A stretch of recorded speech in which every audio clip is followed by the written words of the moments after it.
We are people advocating cannabis education here at paceradio.net.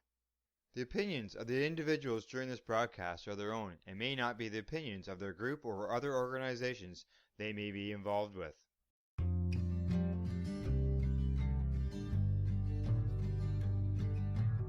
I want to talk about news, don't want the drama. From no pretentious media Madonna. I found me a great ganja mama. Cannabis and coffee with some marijuana. Good morning, everybody. And we are an hour late because this host totally forgot to hit the live button at 10 o'clock. So me and Justin have actually already done a full show. And I didn't realize until at the end of the show that we weren't live, and Al was trying to send me messages and I had my phone off. Anyways, Justin has agreed to stay with me for a little bit more time so we can do this all over again. So thank you. My pleasure. So it's a beautiful day in the East Kootenays. Sun is shining and it's blue skies. And yeah, we had a really great conversation before, so we can kind of maybe go on and continue. But it's been it was a good conversation. I'm kind of pissed that we didn't. We lost him. Hang on, we're gonna have to call him right back here. So I'm calling him back. We just lost him quickly. He must have hit a button wrong. But anyway, that's okay. We'll get him back. And so, anyways, back to so yeah, we kind of screwed everything up, and I don't know what's going on here. Now we've got some issues with finding him, but that's okay. We're gonna figure this out here. But I am live. Oh, I don't know, something's gone on, and we're just gonna figure it out. It's running and it's live, Al says. So we are running and we're live, but I've lost my guest, so we're just gonna have to try and get him back now. But that's okay because we'll figure this out here. We had a great conversation for a whole hour. Unfortunately, yeah, I'm a dummy and didn't hit the like button. But we're live now. We're just going to give Justin a minute. Maybe he's got some issues going on his end, but that's okay. These things happen with live shows. We had talked about the fact that Justin had been running a compassion club in Ontario for the last 5 years without being hit by anything. And then all of a sudden last week, the week before, he was raided. So we were talking a lot about that, and as well as just how cannabis affects our lives. So I'm going to give him another shout here and try again, see if we can get him on the line again. See what happens. Because we lost him. And we'll try again. And if not, then what's going to happen? Oh, there you're back. Now we're even. That's funny. Okay, I just kept talking. We're good. So let's introduce you. Who are you and how did you get into cannabis? Hey, I'm Justin Loizos, and I got into cannabis. Unfortunately, more recently, I got into it because of my illness, multiple sclerosis. There you are. I got diagnosed in 2012, and not really knowing that cannabis was helping me, I begun to use it a lot more from that point. But I had been using it. I stopped using when I was like 18 years old. My brain, I started getting anxious, started drinking beer and working, you know what I mean? Yeah, because we kind of went back to the fact that, you talked about this before, that it was more socially acceptable, especially when you're growing up, because it was illegal. Cannabis was illegal, and if you got caught with cannabis when we were like 10 years ago, we would have gotten charged, jail. Oh, yeah.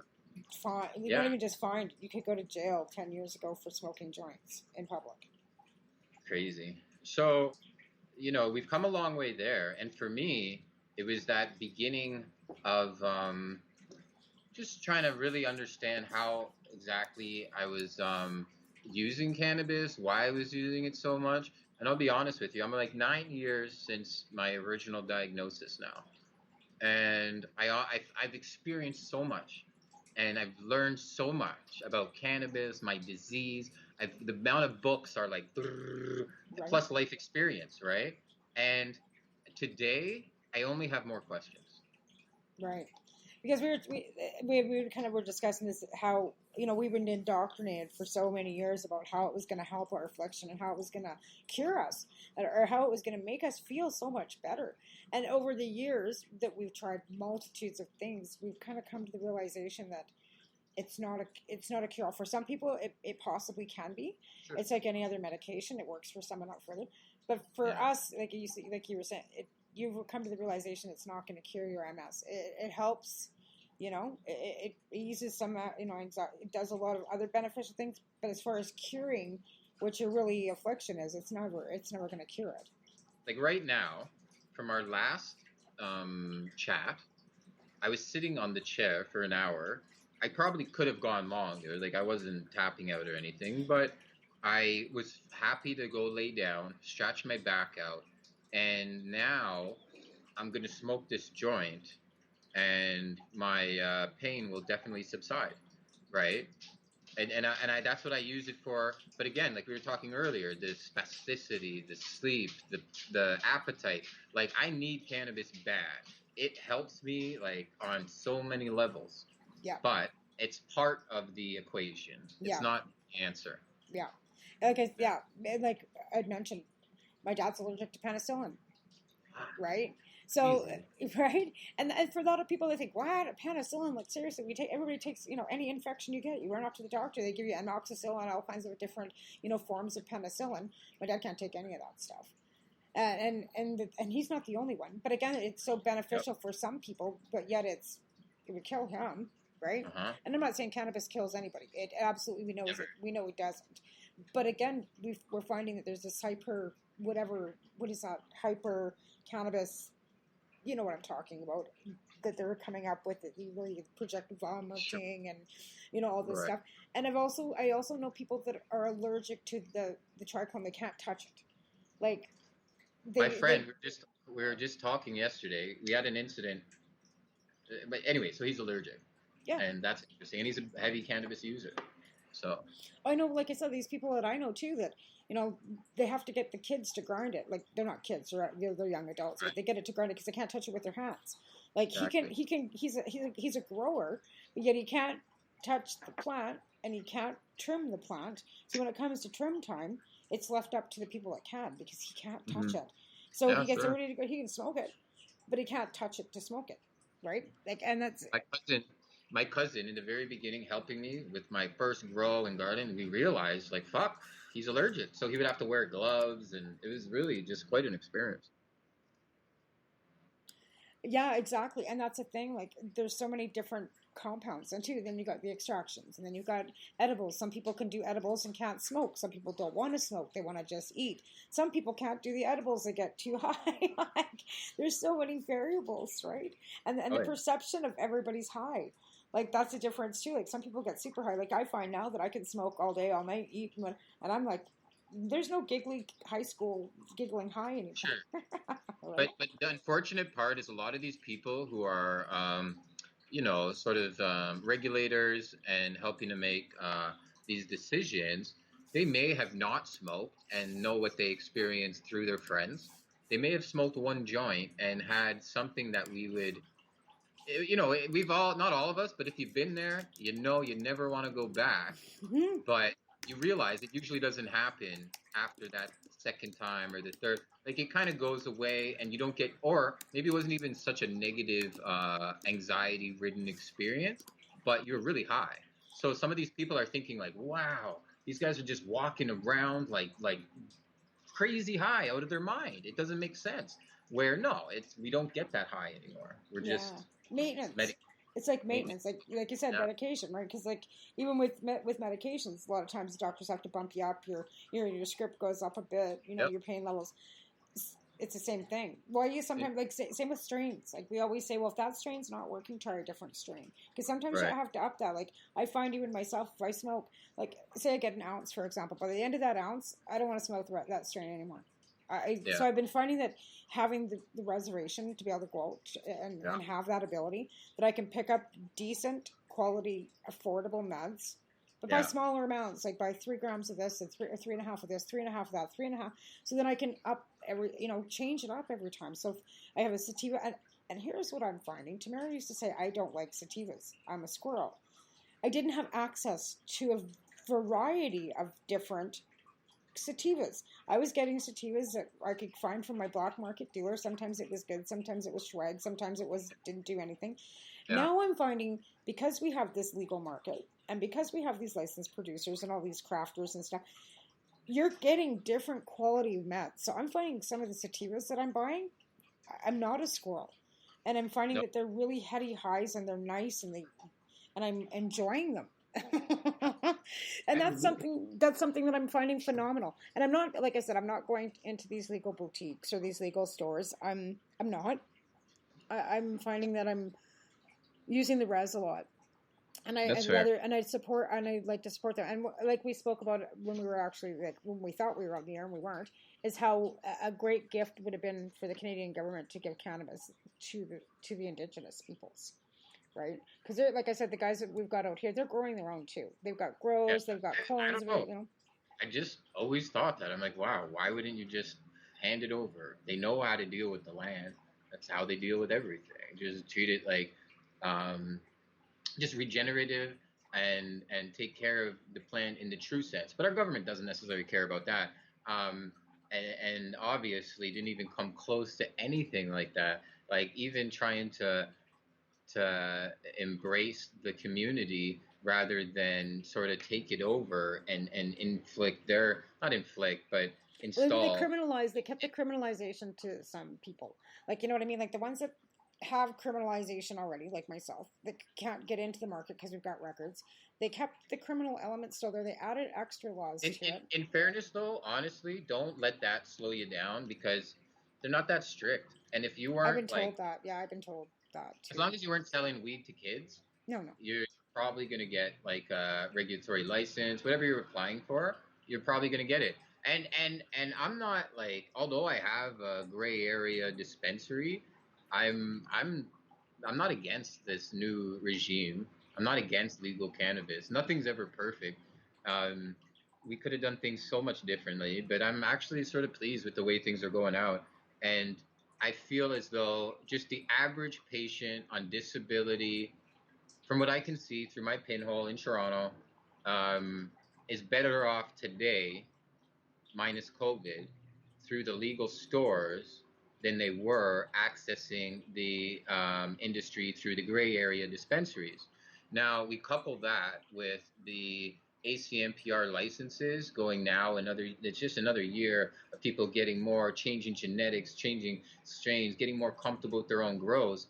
Like to me, I just look at it from that point of view. Like, what does it mean for the patient? You know, like we talk about dignified access, and you ask 10 cannabis users and they're like, dignified what? Yeah. Well, because we were fighting for so long because patients, let's face it, legalization started with patients not getting access to their medicine, and why we got the ability to grow, and why we fought Allard, and why we fought for our gardens to come back, and then with Smith ruling so that we could share and use extracts and use baking because you couldn't even share cookies or make cookies legally. Like beforehand, our licenses specifically said raw flour only. So that meant smoking. That didn't mean you couldn't even legally make canna butter to make cookies. It was illegal until that Smith ruling came in. So we have progressively gotten better, and things have progressively gotten. But again, we had to fight in court, right? Like we didn't get these handed to us by the government saying, "Oh yeah, you're nice people, and we understand that you need to bake cookies."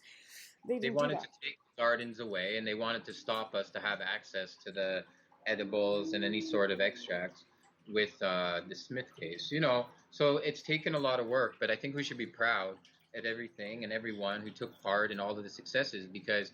No, it's not perfect, but as it goes, just for the average cannabis patient, maybe not even average, but the one who's on disability support income, I feel as though potentially the cannabis. The only difference is the extracts aren't like we're not there yet with high strength. The potency of some products isn't there yet. Yeah. So, but we're close, you know. And if we're going to be totally honest. If there's a lot of deliveries, there's the res, there's like, let's step back a second and just look. As a patient today, minus COVID, you're better off. Well, yeah, because like we were talking about, like even though they came and they rated you, and it's going to leave specific, things that you had specifically per se in your store, not maybe available Right. to that person that you were helping, but they will be able to go and access something. Something. Right? Which might not be the greatest. It might not be what you offered, but they still will be able to go to a store and be able to find something. Or get Or on the deliver, phone. exactly. Call a Or delivery. or online too. Like you can Yeah. get, through the mail, you can get pretty much everything too, which Yeah. I find really, really good because a lot of people are doing the drop shipping now too, right? Where you don't even have to have inventory. You have one said person that has all the inventory sitting. You take the orders, you spec them out, and then they ship them out. It saves them so much time on the customer service end, and it also saves all these other smaller entities having Look, inventory. let's not explore that side of the business back end of things. There's opportunities for everyone in every space, Absolutely. and everybody has to find where they fit into every sort of unique sort of opportunity that they have, right? So, get in where you fit in, as we like to say, right? It's important.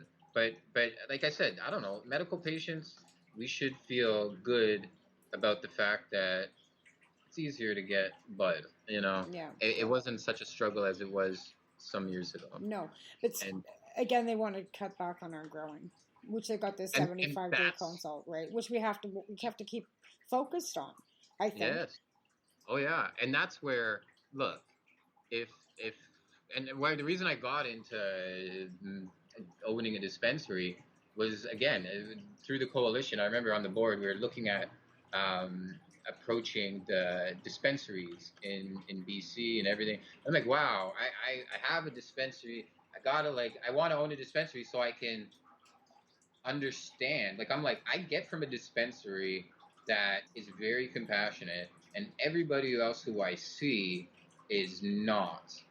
I don't understand this. Like it doesn't make sense to me as a patient. I don't get it. So I need to understand this better. And that same gentleman who actually gave me my RSO, like my first amount of cannabis to make my oil to avoid chemo, we teamed up to open up Scarborough's first dispensary, and he showed me what compassion was, and I took my own variants on that and tried to do my version, and he showed me that there's different ways of doing it, and there's a bigger picture. And I remember calling him and I said, I'll use this name, Mark, my buddy Mark 420. Yeah. I said, Mark, not Emery, who a lot of people would think, but Mark from SoCo. And I Yeah, called him. I yeah. said, Mark, buddy, yeah, I'm signing up for chemo here, man. I don't want to take it. And he's like, chemo? I'm like, yeah, buddy. And he goes, fuck, what are we gonna do? I said, I don't know. I need bud, but I don't have any money, and I need a lot. He goes, how much you need? I go, I don't know, man, like a pound. And he goes, a pound? I go, yeah, a pound. He's like, wow. He goes, I'll tell you what, I got a strain here, chemo, and I'll give it to you at my cost, okay? And pay me when you can. Nice. Okay, thanks, man. Thanks. Yeah. And you said you were saying that you made that RSO, and then you got the call for chemo, and your toes were moving. So it was an option of not. So you found that the cannabis was, when you first started doing it was got you going, got you up, got you moving. So Yes. you didn't end up taking the chemo, right? But now hindsight, here we are 9 years later. If you're to ask, but not 9 years later from that date, but like 9 years from that diagnosis, and without me trying to do the math here, but to say some years back, 7 years ago, if 8, whatever, if I was to given that opportunity again, knowing what I know now, I can't say for sure, but I may actually take that chemo, because I actually had to fail the chemo, which is what fucked me up. I couldn't get my head around this. So hold on. I have to fail the chemo to get the stem cell. So it's going to mess me up even more than I'm messed up now. So I'm going to get way worse to get better. It was hard for me to equate. It was hard for me to add everything up and make any sense of it. I couldn't do it. So I said no. And that's when I called Mark. And within a week, by the time they called me, it might have been closer to 2. By the time they called me for my chemo, I said, no, I can't make it in, because my toe had started moving, right? Yeah. And why am I going to do that, Yeah. And then when they called me to do it again, I was using a walker. and it was longer than 2 weeks at that point from then, and I was using a walker, and I just said no, and I honestly pictured myself doing better and better, and this is where it gets interesting, and that's why I haven't really dissected this. Is like, check this out, where I had an aggressive version of the disease, and I was being super aggressive to it, because now we go back to the Smith decision. So I put together this event to take out as many people as we could to support the trial, right? Right. And it was a cool bus idea, and I was working really hard. I was going twice a week to rehabilitation, Tuesdays and Thursdays. I was doing lots of cannabis oil. I was working I was doing okay, right? Right. And then I even remember I was with my buddy Neil there, and we were going up to the steps. And remember, I was told I would never walk again at one point here in 2014. Told I never 13, 14, somewhere there. So I never walk again, right? Like, okay, all right. That was when I decided to use the cannabis oil. So I said, you're never going to walk again, but now we're going to do chemo. It may help, stem cell. We're going to try this and that. Now all of a sudden, I'm taking this weed, cannabis, and I'm not only walking, but here I am. I've thrown an event. I'm part of this great group. I'm throwing all these little parties here and there, just helping out, getting the word out. Now I throw this party and we take out a bunch of people, and it's really cool. But the coolest part for me, in hindsight, again, looking back, is that I was walking around with my buddy Neil there when we first met. We became friends, and then I walked up. I was told I would never walk again. And there I am, I'm walking around. I even remember we even went the wrong way. We walked the wrong way. And I'm like, dude. I'm like limping like a motherfucker. Like, and it was cool. I was still feeling good. The pain wasn't as high. And I was able to do it, Yeah. And we did it. I was like leaning on him a lot. He was holding me up. But I was told I would never walk again. Yeah. And I did that. So that's why, like, now, I'm more.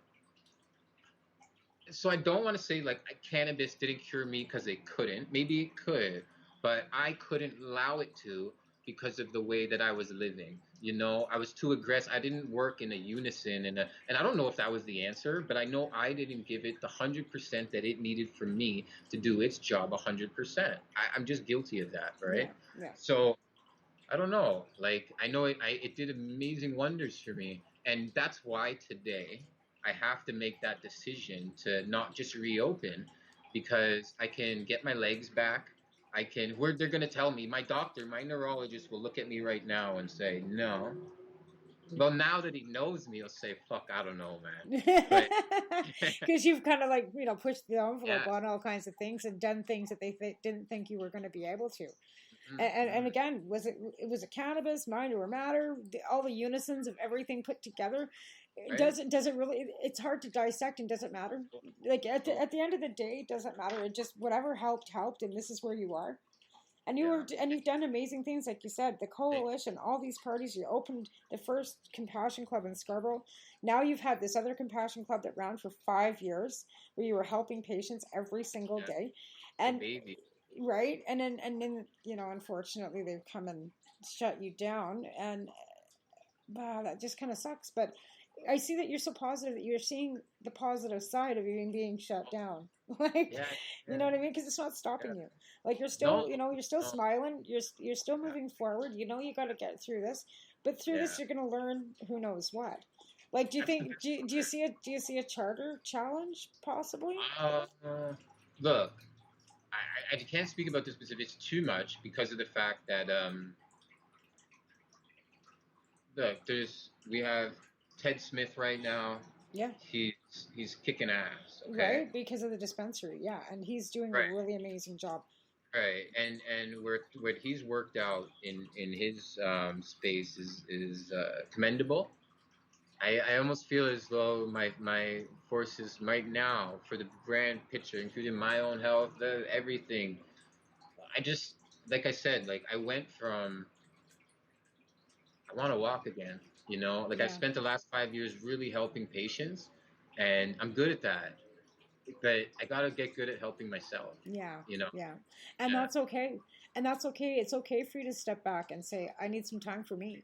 We've always said Mm. that all the way through. It's always been family first. Take care of your health first. Because Yeah, without yeah. your health and your family, you're no good to the rest of us, right? Like, But, how can you amen. speak, how can you speak for other patients if you're withering in pain and not being able to walk yourself, right? Yeah. And you've done that. I've seen you where you're so exhausted, right?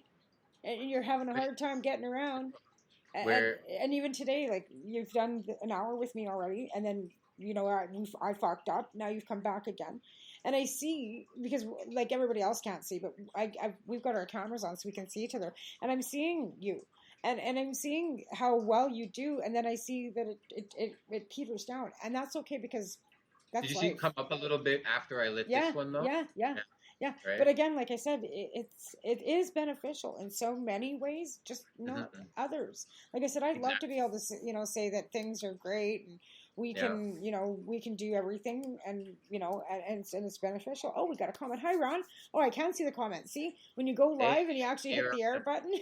I didn't know if we could see comments or not, but we do have a listener. Ron McNabb is listening to us this morning. So hi, Ron. He's a regular listener. Yeah, but yeah, again, like it's been like I said, moving forward, and you've got so much that you've done in the past to be proud of. So if it's time to say when, then it's time, and you're allowed to do that. Nobody's going to say, well, "Oh my God."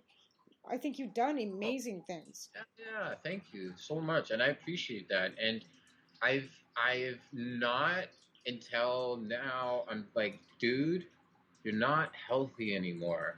Like even when I was healthy, I would take on too much. It was just maybe it was trauma based. I don't know. That Where coalition, though, like let's face it, we all threw everything we had yeah, into that. Like I don't but know, you, yeah, you were on the board I think after I was because the mhm, board changed quite a bit too sure, yeah, because of the yeah, fact that we all got so. And Jason was just like the Beatle. Like and like I said, I have to mention him because we've lost him. He's no longer with us, and that's heartbreaking for many of us to know that he's not there anymore. And he pushed and he pushed and he pushed. And if it wasn't for him, we wouldn't have our gardens. I don't give a fuck what anybody else says. I no, don't care. He took his credit card. He walked into John yeah, Conroy's office and he said, "What can we do with what I've got?" And yeah, John said, "Well, let's try." And we did, and it took 3 years and we're in an injunction like that. We've never really gotten out of that whole injunction period. And I was kind of hoping that we just kind of sit there. And then, of course, then we've had Allard, then we've had Smith. And what kind of gets me is even with the Smith ruling, patients legally aren't allowed to share, but in the recreational market, you can share 30 grams. And they're trying to stop us from sharing with this new consultation again, the way I'm reading it. Now, I've been told on some levels that it's not such a big deal. And then I've been told in other people that it is a big deal. So maybe we'll take a quick break and we'll come back and we'll talk about this consultation and what's your perception on the garden. yeah, Okay, we'll take sure. a quick break. We'll be right back. You've been listening to us live on Pace Radio. You're listening to the Pace Radio Network here at paceradio.net. At Legacy 420, we believe in being different. Experience the difference of quality control. Our labs provide tested formulations for all of our products. Experience the difference in trust. Our customers can trust that we are following up-to-date COVID precautions for their safety. Experience the difference in accessibility. We're open 7 days a week. Please visit our website, legacy420.com, or contact us for curbside pickup as well as nationwide mail order shipping. Legacy 420 values overall wellness. Come and experience the difference of Legacy 420. The People's Alliance of Cannabis in Canada is an organization working to improve cannabis legalization in Canada. They have a mission and values that includes all Canadians no matter where they come from. The values are including everyone, as no one should be excluded from participating, equality, diversity, advocacy, along with cannabis education and research, plus industry, safety, and professional standards. If this is an organization that has the same values as you, check them out at People's Alliance of Cannabis in Canada.ca. Once again, People's Alliance of Cannabis in Canada.ca. Check them out. Enjoy the buzz of legalization with Campbellford Lifestyle Shop. From lights to plant nutrients, books, consumption accessories, and more, we've got all your basics to grow or consume cannabis. Visit our info center or take a look at our piercing services and body jewelry, now available in-store through Campbellford Lifestyle Shop, 17 Bridge Street West, Campbellford. What do you find at paceradio.net? People advocating cannabis education. A doctor's job is to relieve your pains. And when it comes to growing cannabis, the biggest pain is trimming. Let Dr. Buck Cannabis Trimming Solutions take the pain away. Whether you're a home grower or a commercial operation, we have the cure. From 4 plants to 400 plants, garden size doesn't matter. Dr. Buck Cannabis Trimming Solutions comes to you with years of experience and professional discreet service. It's simple. We trim your weed and we do a damn good job. Visit drbuckcts.com to book your trimming. CP operates a medicinal cannabis signing clinic. If you want to grow your own medicinal cannabis and are located anywhere in Canada, then I'd like to suggest that you give them a call. They can be reached at 1-613-967-9888. That's 1-613-967-9888, and grow on with CP. Growing your own vegetables, flowers, or even medicinal plants can be a challenge without the right equipment and proper know-how. At BMA Hydroponics, not only are they your urban horticultural experts and suppliers, but their staff holds the customer's needs paramount to making a sale. Family-owned with decades of experience and knowledge, they offer free advice in person, by phone, or email. BMA Hydroponics wants to ensure you have the advice you need, which is why you'll find tips and tricks on different ways to grow, like wick, ebb and flow, drip, or aeroponic system, as well as other helpful links at bmahydroponics.com. If you can't find what you're looking for, just let them know, and they'll do everything they can to get what you're looking for. At BMA Hydroponics, each staff member also possesses a federal exemptee MMAR license, making their strong suit empathy, experience, and dedication to their customers. Because when you know how to grow, you'll have results that make you proud. BMA Hydroponics in Belleville, Ontario. Visit bmahydroponics.com. We are people advocating cannabis education here at paceradio.net. All right, we're back. We were just gabbing over the break, actually, just didn't hit the unmute buttons. But we really want to focus on this new consultation that they're doing with the plants. Because like you said, you skimmed over it. I've kind of skimmed over it. I really haven't had the chance to really delve into it. I seen that Riel Kapler was really delving into it. She just finished doing some project too. I'm actually going to try and get her on my show and find out exactly what's going on. I know that we have also Jerry Martin's case that was just finished and that we're waiting on a decision on that. So I know the diversion thing's a good thing with the government. We always know there's the bad apples, but we also know there are patients out there that absolutely need those 30 gram a day prescriptions, that they're using extracts, that they absolutely need to have those plant counts. But we also know, we've known this from the get-go, it's not like it's a big fucking secret, that people are getting licensing to just grow and divert. And I never really had a problem with it, to be honest with you. That's what sustained our industry, a good portion of it, for a long time. Like that's how we had the gray area, right? A lot of it was from these grows. Well, yeah, and patients themselves, like, and they keep their own medicine. And let's face it, like, if you can grow a pound off a plant, all the power to you. I've never actually can say that I've ever gotten a pound off one plant. Right? Like, I know people that have said I've grown outdoor. I live in British Columbia where I cannot grow outdoor. Because by the end of October, when spring, when you need to have that 12-week of flower, the sun's not there. You have to bring them in the house. I'm in a situation where I can't grow my garden, my prescription in my house. And I've been ripped off by 3 designated growers in the past. So, like you were saying, like if the insurance companies that we have, like my husband works, we've got insurance. If OSDP or PWD or AISH or any of these provincial government entities that cover disability covered our meds through the licensed producers or whatever, then 4 plants would be enough and we'd be good. I'd be good with 4 plants. I wouldn't need. I could grow 4 plants. Therapy. Right? Because a lot of it is like, and that's one thing we've always said too. Like when they took us right before Allen, I was in the Edmonton Journal, and my biggest bitch was it was getting me out of bed. It was part of my life. It was part of my routine. A lot of patients get up every day for their anxiety, for their depression, the extra sunlight down in those rooms. It's therapeutic. The growing itself is therapeutic. Never mind the benefits. Because let's face it, some people grow terrific plants that get to the curing portion and they fuck it up anyway. And their pot doesn't take, and the pots, you know what I did last time? I'm so bad. I grew 4 plants and then I cured it upstairs with my diffusers going. So what do you think that stuff tasted like?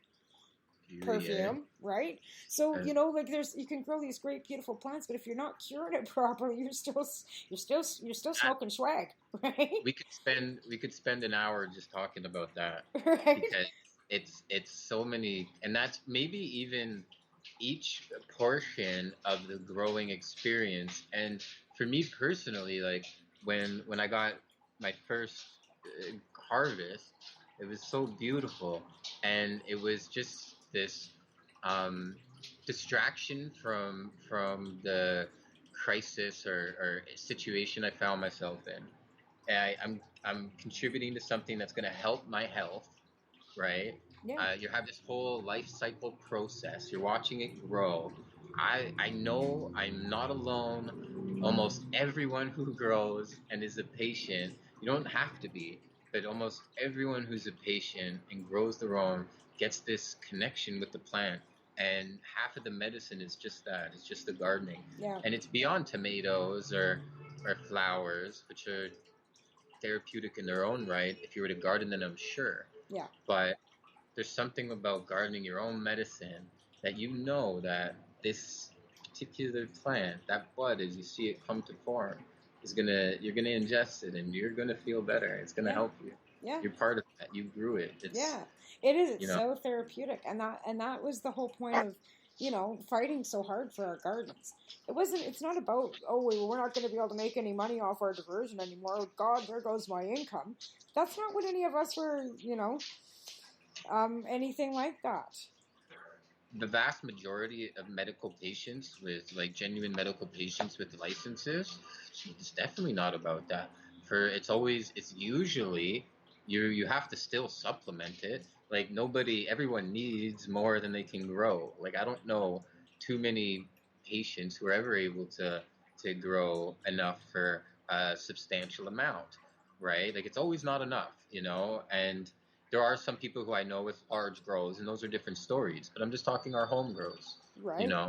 The regular home grow, what we have access to. Yeah. And it is what it is. I know that's always been a battle for me, right? And the thing is, a lot of patients can't grow because of the situation where they're not physically able. They're in an apartment. They live in Quebec. There are so many situations don't have the power. And we've had this situation where we've talked about co-ops. We've talked about, and that's something that still isn't legal for our growing. Designation is, but again, the designation isn't always ideal because a lot of times the designated growers don't get the patients what they need. And we've got really good designated growers out there. Don't get me wrong. I know a lot of great designated growers. I grow a lot of patients. Those aren't the stories you hear about. No, they're not. You just hear the ones about people getting ripped off. But I know that there are some really great growers, and I know that Tracy's grower, Tracy Curley, rest her soul too. Jose is now working as a master grower for one of the legal, and good for him because he made, and he's and his hash is now on the legal market, and that's all the power to him. And Redbeard and Tusaw and Matt Barron and all the ones, Philip Lucas and all the ones that started Hillary. You know what I mean? That pioneered. Even for myself, right now. I'm just sort of etching out my short-term, medium-term, long-term plan, and long-term, not whatever. That's just how I'm working it out, and long-term in its goals, but it's short-term in its launch actually. So maybe I'm not placing it right, but some people's scales doesn't really matter. For me, what I'm doing right now is I'm focusing on the next steps for Just Compassion, and it may involve a break for Justin because I need it. And I don't know exactly what that means, but it's going to mean a lot of gardening, focusing on my plants, chucking some pollen, creating some new genetics. Oh, that's and those are things that are to look forward to, right? Oh, that's me. I don't know. Everyone likes different parts of the growing experience. For me, I'm like, whoa, this is amazing. I love that strain. What happens if I take this one and I mix it with this and I cross? I don't know. And one of the things that I haven't been able to do over the last better part of these 5 years is chuck any pollen. Like Yeah. I haven't done it. And for me, that was part of the excitement and one of the big parts of the therapy for me of that life cycle was creating those new seeds and seeing exactly how they come to life, right? Right, right. Yeah. I know. So I know. beautiful. Do you know Neil Hanneman then? Is that the Neil you're talking about? Yeah, Yeah, yeah. yeah, yeah. He came out for my Cannabis Cup the first year. It Mhm. was a blast. He's so much fun. I love Neil, and Oh yeah. he is like he's all about grow your own and overgrow the Oh government. yeah. And yeah, Yeah. no, he was He's, here. he's He's been in my home. He's been actually at my house. He stayed here, and I love yeah. Neil. He's a fabulous guy too. I just said to him, send me some stuff. He goes, I'll send you some seeds, sister, because I know that the genetics that you guys are going. I know you guys are gonna do some fabulous things out there, and you know, Right. and I think you should. Honestly, I mean, my opinion means nothing, but I think you do need a break. I think you need to take some time for you. I think you've done 5 years. And like I said, you've been an inspiration to me, just watching you for the last 10 years, because you've been around, even though, you know, it's only been 5 that you kind of ran the Compassion Club. You've been around for as long as I have in this movement. In fact, about the same time, I think we both came in about 2007, right? So, you know, we've been around for a while, and I've watched you, right? And I've seen all the things you've gone through. Like I've seen you in the wheel, CBC, all the media that you put yourself in front of too. And that is huge for patients. Huge. When they see somebody like themselves in the media saying, hey. Thank you. Thank you. You know what's interesting is that, I gotta be careful here, is that I would always make the point to say, I don't care, I'll do the news, but you have to say that it helps my MS. Yeah. That's the deal. Yeah. And that's the thing, like, and you put yourself out there.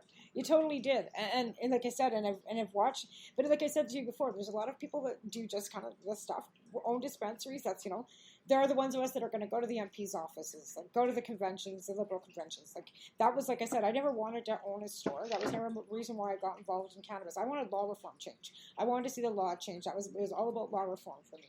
Why I did the first global marijuana marches, why I went and did protests in front of our MP's offices, why I went to the Liberal Convention as a delegate so I could vote on the policy for legalization so that the Liberals could bring it into policy for the party so it could even go to an election.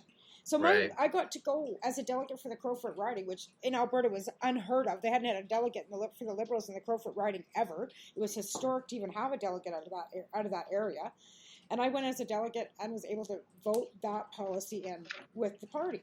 So, like I said, there's some of us that have done the things that we, you know, the political side of things, and then there's the dispensary owners and the growers. There's so many mechanics to this wheel. You know what I mean? That's been spinning. It's an army. It takes like this whole community, army, we could call it many different things. But although I've been around, I haven't been around as long as you. And I appreciate a lot of your efforts. And, you know, everyone has chipped in, you know, some more than others. But it's about being the ones who have found where they are best suited, like yourself. You've been able to do the most. Like, we can contribute the most if we found where we fit. And sometimes you're just trying to put a square peg in a round hole and it doesn't want to go. But if you're persistent, and you find out where your own skill sets are, and a lot of times if you're near a patient, it's hard to rediscover those skill sets again. So, you know, for everyone it's different, but that's why it takes all kinds. As a patient, I was able to take my experience with cannabis into the Liberal caucus.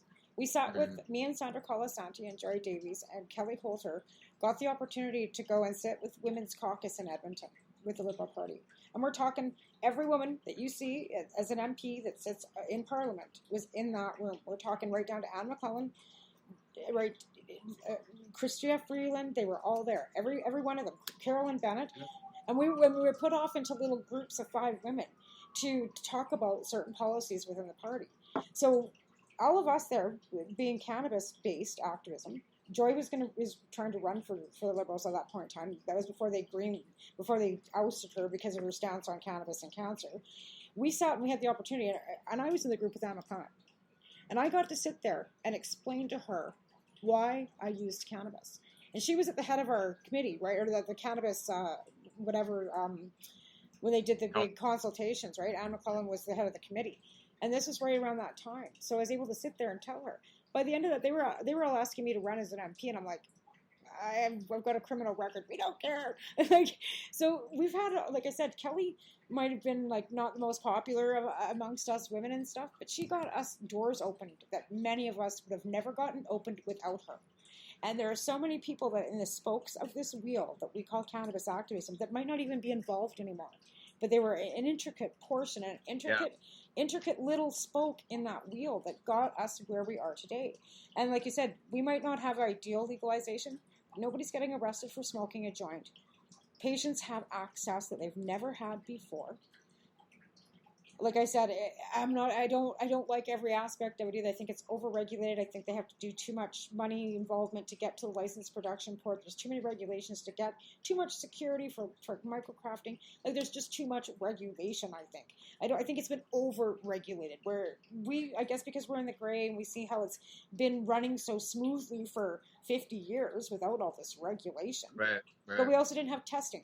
And now we've got testing. We know what the THC levels are. We've got the research being done at the LP levels. Terpenes level, right? And learning stuff like shatter. We didn't have shatter to the quality that we've even got it now. Like, this has been such a 20-year learning curve towards expanding the potential of the plant itself with research, like I said, with terpenes, with keef, with different strains, like you said, with pollinating, the crossbreeding.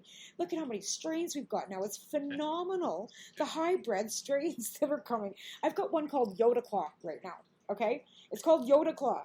It's a terpy, cushy, I don't know what the makeup is, but it's an indica dom. It's phenomenal. I love it. But what the heck the basis with the two original, genetics are? I have no idea, but it's called Yoda Claw. Claw? Yoda Claw. Yeah, okay. So we could. I mean, I'm not too familiar with Claw, but I'm trying to.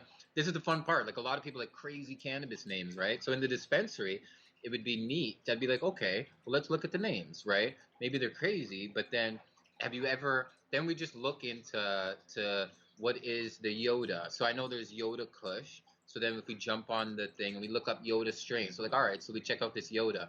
So if we have the Yoda Kush and then we have Claw and we find Bear Claw or something, right? Right. So we can't, and then we're like Bear. So now we're looking up these genetics and we're like, okay. Or someone walks by and like, actually, I tried Bear Claw once, man, and that was amazing. I don't know if it's that cross, but real nice indica, felt great.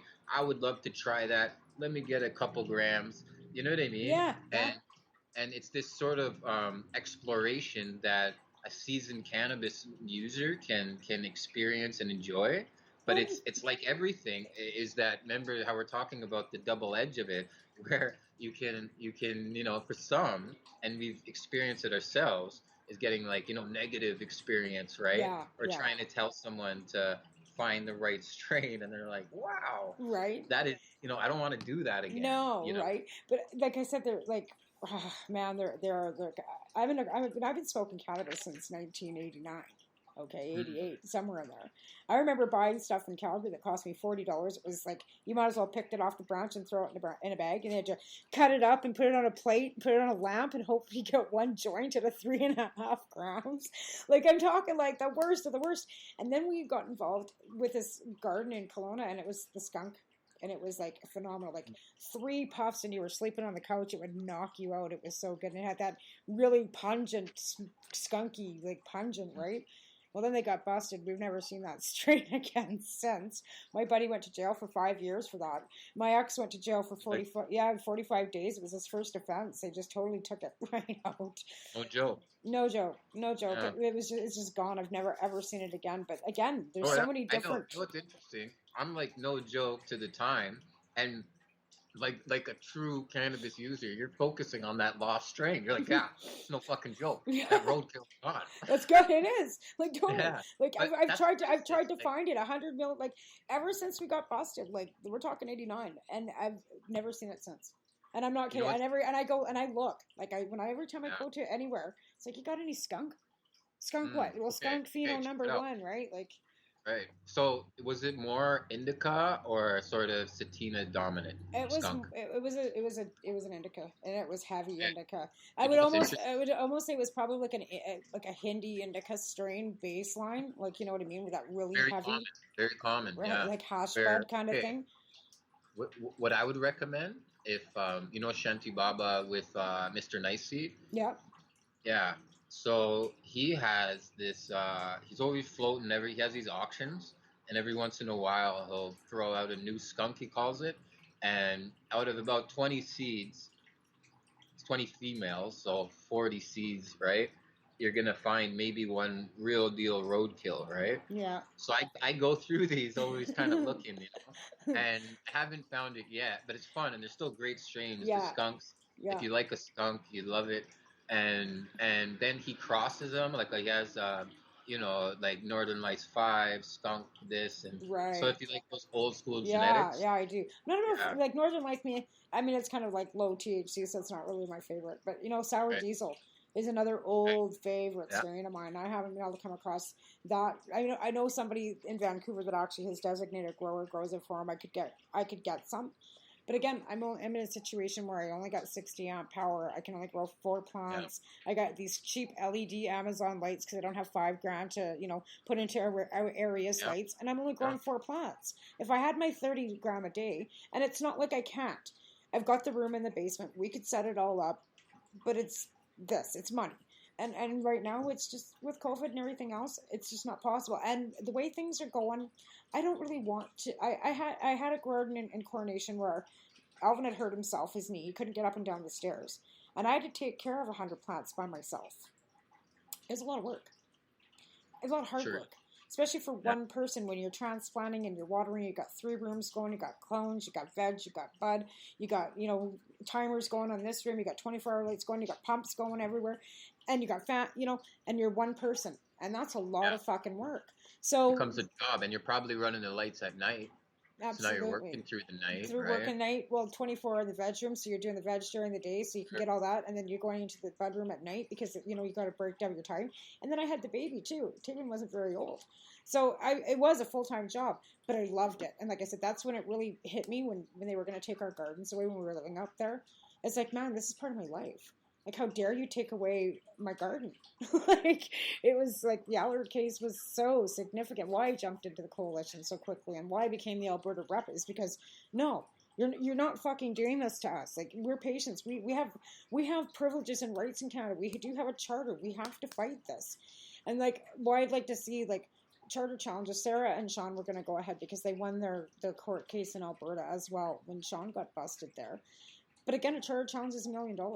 They don't have the funds. They already spent, I don't even know, I can't even, hundreds of thousands of dollars keeping him out of jail and getting, what property and stuff they could get back. They're not willing to throw themselves out there financially again, and I don't blame them. They've got Maya. Maya's needing cannabis. Sean's sick. Sarah's sick. They're living off the grid now, where they have their license. So they have the ability to take care of themselves. And I told her, take care of yourself. Don't worry about, I understand you want to go to court and fight for the rest of the patients. But at the end of the day, if you guys aren't healthy for yourselves, you're not good for the rest of us either, right? And same with Jerry Martin. I watch him go up and down, and the mental health, the stress that he's been through. Sure. You know what I mean? Like, and I know how hard it was for me when I got busted, even though it was only for 4 grams. It's traumatizing, right? And the trauma of them coming in, arresting, that's traumatizing. I don't give a fuck what anybody says. So at the end of the day, thank you. Thank you for putting yourself out there. Thanks for helping as much as you have. And thank you. Because like I said, there's not many of us old warriors left. Right? You are well. And likewise, thank you. Because it takes all kinds, and it's nice that different skill sets have been able to, like, I know there were different times, like we were talking about in the coalition, like different people kind of came at different times, but it was different people at different times and different skill sets. Like, it really took such an amount of. It took an army. Right, it did. It did. It took an army. Yeah. Like, no matter, and I always kind of think, we need to rebuild that army because our community has become divided. I think, I think our whole society right now has become divided, and I don't like what I'm seeing because, like I said before, divided we fail. Whether it comes to COVID when it comes to cannabis. COVID is making it so that we're dividing whether we're vaccinating or not vaccinating. And I don't care. It's pro-choice. You do what you feel is right for you and your health. Sure. You have a choice. I have a choice. Let's just get on with this, right? But divided, we're not going to move forward. And even with cannabis, I think we finally realized that without being together, being united as a coalition, we weren't going to get that battle won. Even with Allard, even with Smith, the patients came together. Look at how many people filled those courtrooms. Yeah. You know, people took buses to get to the courtroom, right? Just so they could be there to support the patients. So we've done a lot of community things, and I think once COVID's over and we're back to normal society, you'll see our events start up, because you've done events too. Like you said, you did parties and bus runs, and that was the good time stuff. And I think that's the stuff we should focus on. Never mind all the bad stuff. We need to focus on getting our events back. I want to do another Cannabis Cup. I want to have Neil Hanneman come back and bring you with him. Get you two asses out here and you know, come and party with us out in BC, because I'm not in Vancouver, right? I'm out in the southeast corner. I'm like 12 hours from the coast. I'm 3 hours from Nelson too. So we're kind of an own entity out here, kind of like in the cusp of almost Alberta, but not. Right, we're in that redneck, almost in Alberta, but not. Same conservative mindset where I live too, so it's really tough. I did a couple global marijuana marches out here. We had 5 people show up, but hey, 5 people were better than none, right? Yeah. So you know, we've done all these things here too. So like I said, I'd like to see things get back to normal. I'd like to see, you know, our health all, you know, start pushing away and see you know, 5 years from now, smiling, standing, and just kicking some ass still. And you know what reminds me now? You just kind of brought me back to a thought. My dog, she's looking outside. That's okay. Now that original thought.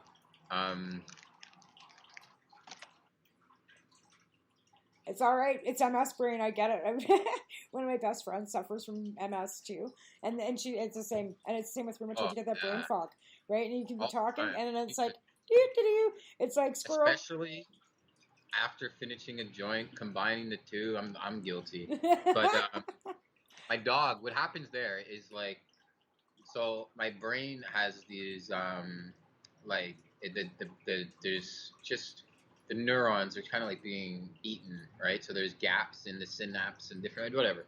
So when I have to that's why I think I cry sometimes when I have to like go for like simple things, and then I go to past memories, and then there's some trauma, then it kind of like it goes in and mixes up in my brain too much, and I can't really, and if I'm tired, then it's like last night I was trying to roll a joint so I could go to sleep better. I didn't need it because I couldn't even roll it, and I'm like kind of just like almost like I'm just falling. I can't keep myself up. Yeah. And I put it over. I made my way over into my bedroom, and I woke up, you know, I think 2 a.m. or something like that. Smoked. But I don't know how I got there. But see, there we go. I worked myself to exhaustion. And maybe that's where we're at that point now, because even from what I realized from our first hour of speaking, I had to take a break afterwards. Yeah. And then I'm probably at that point now. Yeah. Well, we're done now. You said you couldn't do another hour. You've done another hour. You're amazing, man. You're amazing. Well, thanks again for coming on, and thanks for, you know, holding up with me on this, my first production by myself where I fucked up. So I really appreciate you coming back. You get to learn a lot, right? I did. Like now, every episode starts with the live right there. Like, hit the start button, Tamara. And the funny thing is, I was staring at it the whole time, and it didn't click in my brain because we were talking, and it was such a good conversation. I just didn't even click, and it's like, ah, shit. But thank you so much. So again, we'll thank you for coming on. We'll have to have you on again because, like I said, there's so much we can go over, and we'll keep tracking, keep following up with you, and see what you're up to. Because that's a thing that I try and do, where I try and bring my former guests back, is because I like to follow up and see where they are in a couple months, and see where you are in a few months, and see how you're doing, because our listeners care. They care to hear like what's going on. And we're same with Haley. Like right now I've just started to GoFundMe for Haley Jade Rose. I'm sure you know who Haley is. We're trying to get her a Dodge Caravan with a conversion set up for her wheelchair. And Cheryl needs some help with financing. And because of her being on PWD and Haley being on PWD, they can't collect the money themselves. So I'm going to set the GoFundMe up. In fact, I just got into GoFundMe this morning, and we're going to start Haley Needs a Ride fundraiser. So we're going to try and raise $50,000. It's a lot, but a Dodge Caravan's a lot of money. And with the conversion package, it's a lot of money. But it'll give Haley some quality of life. It's a $100 cab ride just to get her to the neurologist, right? I love it. And maybe keep it there. We could talk after. I don't want to. We're still on air or whatever. Yeah. But I know just for myself, because I'd use a scooter or whatever. Kijiji, there's no resale value to these vehicles. Okay, so they go for like. We've been looking.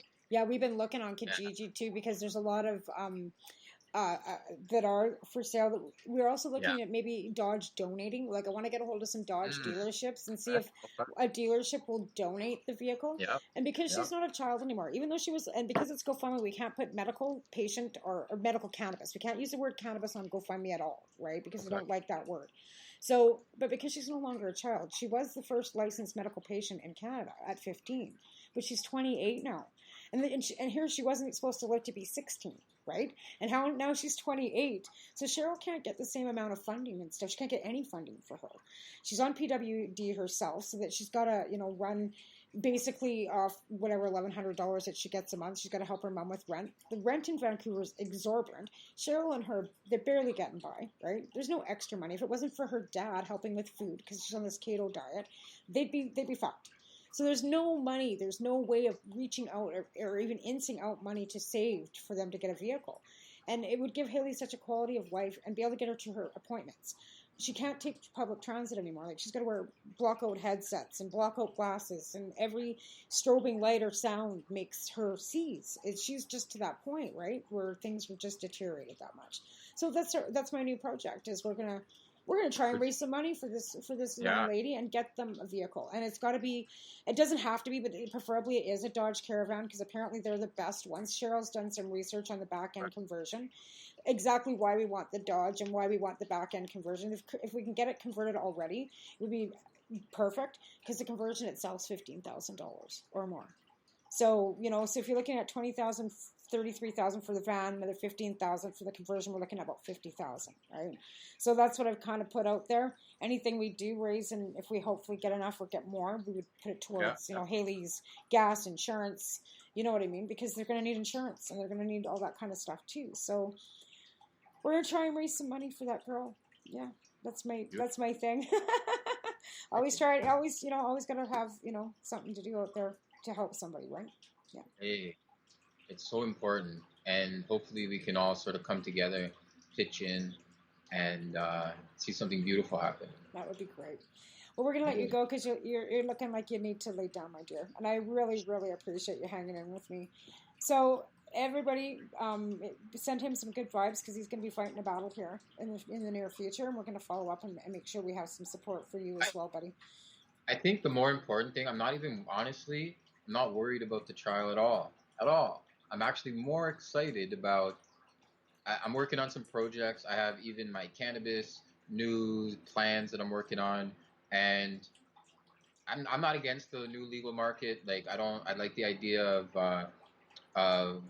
like I've been trying to open up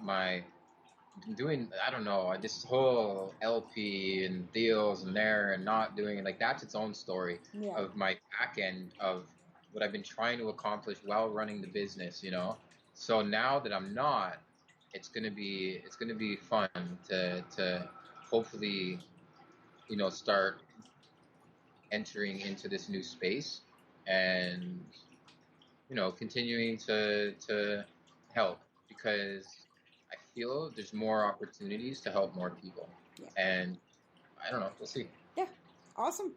Okay. Well, we'll let you go, and we'll end the show, and we'll have you come back in a couple weeks. Yeah, thank you, man. Thanks for hanging in with me. I really appreciate it. You've been listening to us live on paceradio.net, and we'll hopefully have Riel Kapler next week. I'm gonna poke her again. So you take care, and thanks for hanging in with me in my first show. Y'all take care now. Have a good week. Think about those nights in Montreal. All I think. We are people advocating cannabis education here at paceradio.net. The opinions of the individuals during this broadcast are their own and may not be the opinions of their group or other organizations they may be involved with. At Legacy 420, we believe in being different. Experience the difference of quality control. Our labs provide tested formulations for all of our products. Experience the difference in trust. Our customers can trust that we are following up-to-date COVID precautions for their safety. Experience the difference in accessibility. We're open 7 days a week. Please visit our website, legacy420.com, or contact us for curbside pickup as well as nationwide mail order shipping. Legacy 420 values overall wellness. Come and experience the difference of Legacy 420. BMA Hydroponics has everything you need to succeed. Visit our hydroponics superstore at 404 Maitland Drive in Belleville, and we'll show you how to grow your own quality cannabis for pennies per gram. We're open Mondays, Tuesdays, Wednesdays, and Saturdays from 10 a.m. to 5 p.m. and Thursdays and Fridays from 10 a.m. to 7 p.m. Call 613-967-9888. BMA Hydroponics. It's worth the drive. The only way to go. Enjoy the buzz of legalization with Campbellford Lifestyle Shop. From lights to plant nutrients, books, consumption accessories, and more, we've got all your basics to grow or consume cannabis. Visit our info center or take a look at our piercing services and body jewelry, now available in-store through Campbellford Lifestyle Shop, 17 Bridge Street West, Campbellford. A doctor's job is to relieve your pains. And when it comes to growing cannabis, the biggest pain is trimming. Let Dr. Buck Cannabis Trimming Solutions take the pain away. Whether you're a home grower or a commercial operation, we have the cure. From 4 plants to 400 plants, garden size doesn't matter. Dr. Buck Cannabis Trimming Solutions comes to you with years of experience and professional discreet service. It's simple. We trim your weed and we do a damn good job. Visit drbuckcts.com to book your trimming. You're listening to the Pace Radio Network here at paceradio.net.